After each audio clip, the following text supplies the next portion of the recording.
d'après la carte, ça serait juste ici là. Je commence à creuser.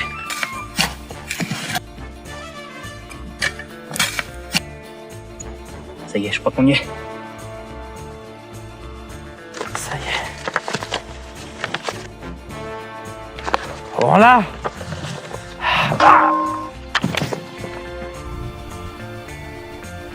Oh ma tête. Pourquoi tu m'as attaché? Je croyais qu'on était partenaires. On est venu pour ça? Des plans pour des fours solaires?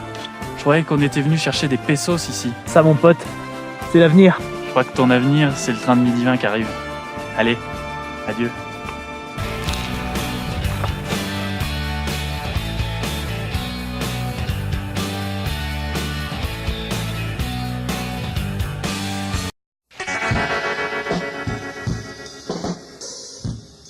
Nous rencontrons aujourd'hui Pierre, un Français installé depuis presque 10 ans dans la province de Salta, au nord-ouest de l'Argentine. Cette région figure parmi l'un des 3 points chauds du monde, avec l'Australie et l'Afrique. C'est en rencontrant une famille d'une communauté qu'est né le projet de leur venir en aide.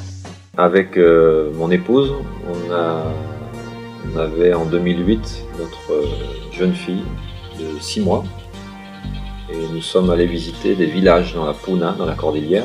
On était devant une situation en fait où on a rencontré une famille spécialement avec des enfants accroupis auprès du feu, la maman en train de cuisiner, des enfants qui pleurent à cause de la toxicité en fait, des fumées, qui toussent avec beaucoup de problèmes respiratoires.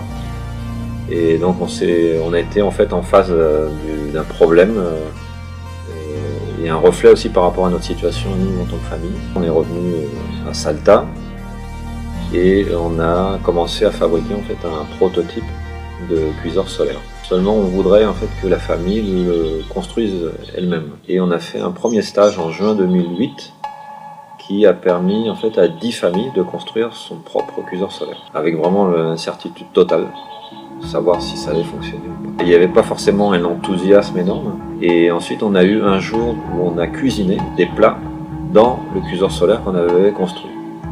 Et c'est là où ça a été vraiment magique parce que les gens se sont aperçus qu'avec l'énergie solaire, on pouvait cuisiner des plats, on sortait des plats chauds, ils se brûlaient les mains.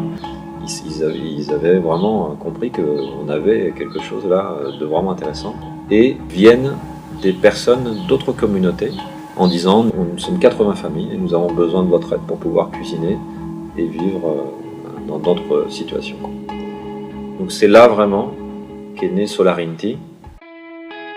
Solarinti a développé 3 gammes de cuiseurs. Le cuiseur solaire, il est 100% gratuit et présente un très bon rendement. La cuisson est 2 fois plus longue qu'avec un four classique, mais elle permet à la personne de vaquer à d'autres activités sur cette durée, car il n'est pas nécessaire de surveiller le feu. Le cuiseur à haut rendement ou à basse consommation utilise seulement quelques brindilles. Ce système va permettre d'économiser la ressource en bois à hauteur de 90%.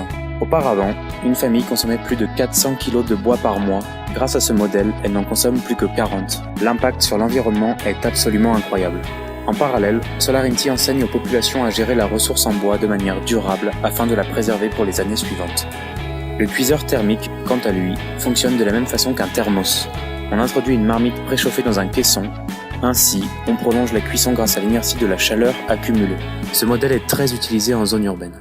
Depuis qu'on a démarré, donc voilà 9 ans le projet, on a pu bénéficier à 3000 familles. Les avantages sont multiples. D'abord au niveau de la santé, on évite 90% des fumées.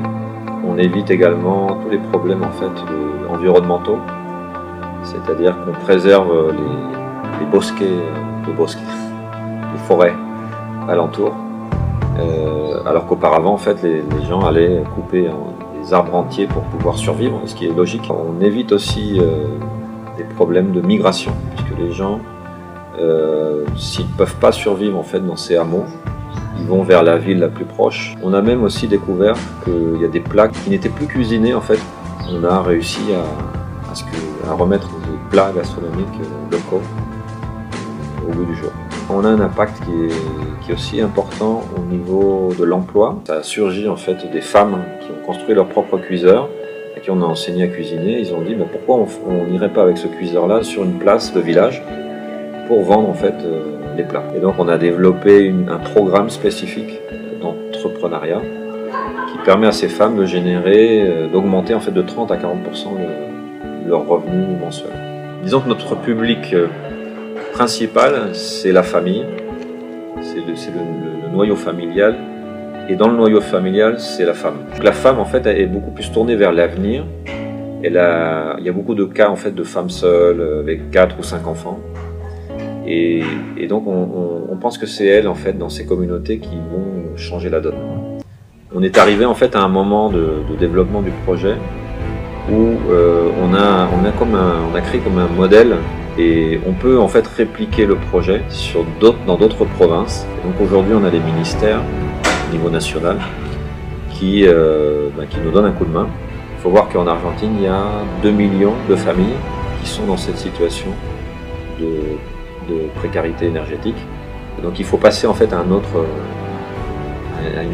mode de pensée où en fait on transmet le paquet complet, toute la méthodologie et tout ce qu'on sait faire à d'autres organisations, parce que dans notre vie limitée, on pourra pas résoudre le problème. Si on veut le faire tout seul, on n'y arrivera pas. Donc il faut vraiment, tant qu'on est en bonne santé,